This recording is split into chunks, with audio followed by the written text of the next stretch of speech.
రోజుల క్రిందట మనం ప్రొఫెసర్ ఎంఎస్ స్వామినాథన్ను కోల్పోయాం. వ్యవసాయ శాస్త్రాన్ని విప్లవాత్మకంగా తీర్చిదిద్దిన దార్శకుణ్ణి దేశం కోల్పోయింది. ఆయన అందించిన సేవలు ఎప్పటికీ సువర్ణాక్షరాలతో లిఖించి ఉంటాయి. భారత్ను ఎంతగానో ప్రేమించిన ప్రొఫెసర్ స్వామినాథన్ మన దేశం, ముఖ్యంగా మన రైతులు సుసంపన్నం కావాలని ఆకాంక్షించేవారు. చదువుల్లో ముందుండే ఆయన ఏ వృత్తినైనా ఎంపిక చేసుకోవచ్చు. కానీ 1943లో బెంగాల్లో తాండవించిన కరువు చూసి ఆయన ఎంతగానో చలించిపోయారు.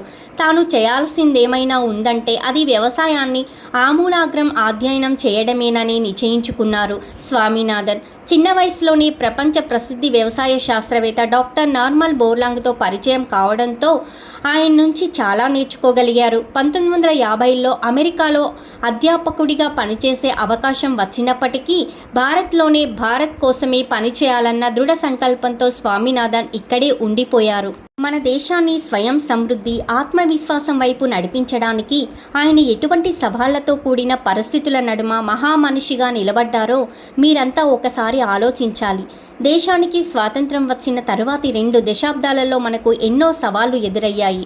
వాటిలో ఒకటి ఆహార కొరత. 1960 దశకం ఆరంభంలో తీవ్ర కరువుతో దేశం అల్లాడిపోయింది. అటువంటి సంక్లిష్ట సమయంలో ప్రొఫెసర్ స్వామినాథన్ కనపర్చిన నిబద్ధత, దూరదృష్టి వ్యవసాయ రంగ వికాసానికి, సాగులో నూతన శకం ఆరంభానికి నాంది పలికాయి. ఆయన కృషి ఫలితంగా వ్యవసాయ కార్యకలాపాలు, ముఖ్యంగా గోధుమల ఉత్పత్తి ఊపందుకున్నాయి.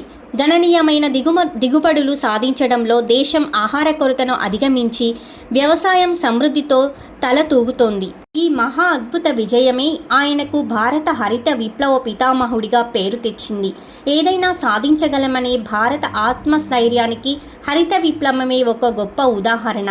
ఆ స్ఫూర్తి రేఖ 100 కోట్ల సమస్యలు వచ్చినా సరే వాటిని అధిగమించడానికి, అవసరమైన ఆవిష్కరణల జ్వాలలను రగిలించడానికి 100 కోట్ల మేధావులు ఉన్నారన్న ధీమా కలిగించింది. హరిత విప్లవం ఆరంభమైన 5 దశాబ్దాల తర్వాత దేశీయ సాగు రంగం ఎంతో పురోగతిని, ఆధునికతను సంతరించుకుంది. అయినప్పటికీ స్వామినాథన్ వేసిన పునాదులు మాత్రం ఎప్పటికీ మరువలేనివి. బంగాళాదుంప పంటను నాశనం చేసే పరాన్న జీవులను సమర్థంగా ఎదుర్కొనేందుకు స్వామినాథన్ ఏళ్ల తరబడి పరిశోధన సాగించారు. ఆ పరిశోధన ఫలితమే బంగాళాదుంప పంట చలి వాతావరణాన్ని సైతం తట్టుకొని నిలబడేలా చేసింది. నేడు ప్రపంచ చిరుధాన్యాలు లేదా శ్రీ అన్నను సూపర్ ఫుడ్గా చెప్తోంది. ప్రొఫెసర్ స్వామినాథన్ 1990లోనే వాటి గురించి చర్చను ప్రోత్సహించారు. తిరుక్కురల్ సూక్తి ప్రపంచమంతటిని ఐక్యపరిచే సూదిగా రైతులను అభివర్ణించింది. ఎందుకంటే ప్రతి ఒక్కరి మనుగడకు ఆధారం అన్నదాతలే కాబట్టి. స్వామినాథన్ ఈ సూత్రాన్ని చాలా లోతుగా అర్థం చేసుకున్నారు. చాలామంది ఆయన్ను వ్యవసాయ శాస్త్రవేత్త, కృషి వైజ్ఞానిక్ అని అంటుంటారు. కానీ నా దృష్టిలో మాత్రం ఆయన అంతకంటే ఎక్కువే. స్వామినాథన్ నిజమైన కృషి వైజ్ఞానికుడు, రైతుల శాస్త్రవేత్త. ఆయన హృదయంలో ఉండేది అన్నదాతే. స్వామినాథన్ కృషి కేవలం విద్యాపరమైన నైపుణ్యాలకే పరిమితం కాలేదు. ఆ కృషి ఫలితం ప్రయోగశాలల వెలుపల ఉండే వ్యవసాయ క్షేత్రాలలో, పొలాలలో కనిపిస్తుంది. అది శాస్త్రీయ పరిజ్ఞానానికి, దాని క్షేత్రస్థాయి ఆచరణకు మధ్యనున్న అంతరాన్ని ఎంతగానో తగ్గించింది. సుస్థిర వ్యవసాయం కోసం తప్పించిన స్వామినాథన్ మానవ పురోగతి, పర్యావరణ సుస్థిరతల మధ్య సున్నితమైన సమతౌల్యం ఉండాలని చెప్పేవారు. బడుగు రైతుల జీవితాలలో వెలుగుని నింపడానికి, ఆవిష్కరణ ఫలాలను వారికి దరిచేర్చడానికి ఎంతో ప్రాధాన్యం ఇచ్చేవారు. మరీ ముఖ్యంగా మహిళా రైతుల జీవితాలను మెరుగుపరచడం అంటే ఆయనకు ఎంతో మక్కువ. ప్రపంచంలోనే తొలిసారిగా 1987లో ప్రతిష్టాత్మకమైన వరల్డ్ ఫుడ్ ప్రైజ్ను అందుకొని ఆవిష్కరణలకు, మార్గదర్శకత్వానికి అత్యుత్తమ నమూనాగా నిలిచారు స్వామినాథన్. తనకు బహుమతిగా లభించిన సొమ్మును ఎలాంటి లాభాపేక్ష లేని పరిశోధనా కేంద్రం ఏర్పాటుకు వెచ్చించారు. నేటికి అది అనేక రకాలకు చెందిన విస్తృత స్థాయి కార్యకలాపాల్లో నిమగ్నమై ఉంది.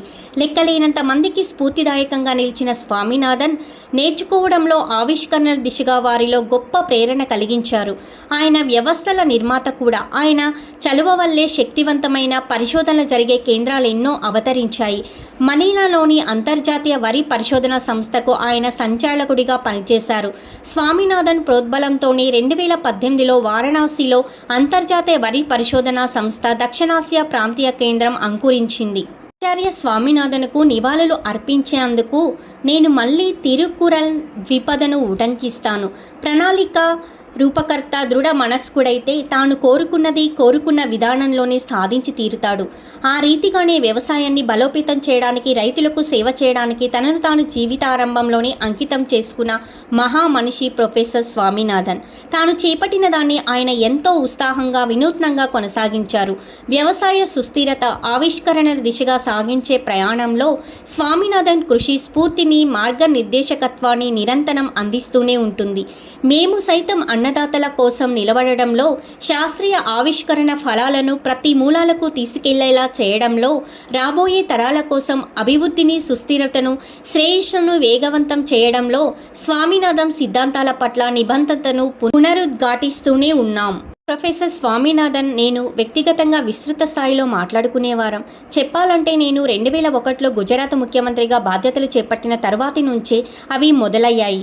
అప్పట్లో వ్యవసాయ నైపుణ్యాల పరంగా గుజరాత్కు అంత పేరేమీ ఉండేది కాదు. వరుస కరువులు, భీకర తుఫానులు, భూకంపం వంటి విపత్తులు రాష్ట్ర అభివృద్ధిపై తీవ్ర ప్రభావమే చూపించాయి. రాష్ట్రాన్ని తిరిగి గాడిన పెట్టేందుకు ఎన్నో చర్యలు తీసుకుంటున్నాం. వాటిలో ఒకటి భూ ఆరోగ్య కార్డు. పొలాలలో మట్టి తీరును అర్థం చేసుకోవడానికి, సాగును సంబంధించి ఏవైనా సమస్యలు తలెత్తితే వాటిని సమర్థంగా పరిష్కరించుకోవడానికి అవి ఎంతగానో తోడ్పడ్డాయి. ఈ పథకాన్ని ప్రారంభించడానికి ముందు నేను స్వామినాథన్ను కలిశాను. ఆయన దీన్ని ఎంతగానో మెచ్చుకోవడమే కాకుండా తన విలువైన సూచనలు, సలహాలను నాతో పంచుకున్నారు. ఆయన చెప్పడం వల్లే ఈ పథకం పట్ల సందేహాలు వ్యక్తపరిచిన వారిని సైతం ఒప్పించి ముందుకు తీసుకెళ్లాం. తద్వారా గుజరాత్ను వ్యవసాయపరంగా విజయగాథ నడిపించగలిగాం. నేను ముఖ్యమంత్రిగా ఉన్నంతకాలమే కాకుండా ప్రధానిగా పగ్గాలు చేపట్టిన తర్వాత కూడా మా మధ్య సంభాషణలు జరుగుతుండేవి. 2016లో అంతర్జాతీయ వ్యవసాయ జీవవైవిధ్య సదస్సులో ఆయన్ని కలిశాను. మరలా 2017లో ఆయన రాసిన 2 భాగాల పుస్తకాలను ఆవిష్కరించాను.